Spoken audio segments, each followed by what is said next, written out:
Hi everyone, in today's video you are going to learn how to attach the files in the new Microsoft Outlook in 2026.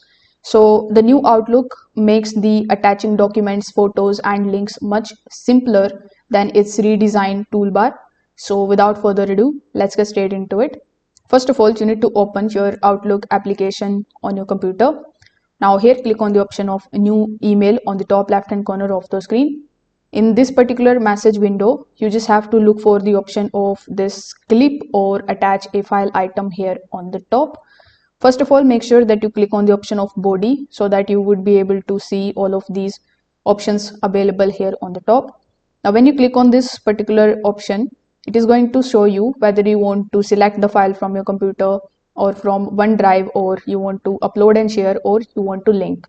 So here, when you click on the option of browse this computer, it is going to open your computer gallery in front of you.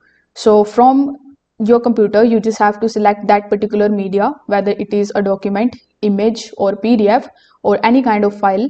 You just have to select it and click on the option of open and wait for some time until it shows you that it is attached successfully here. Now once it appears inside your message, it means that it is successfully attached.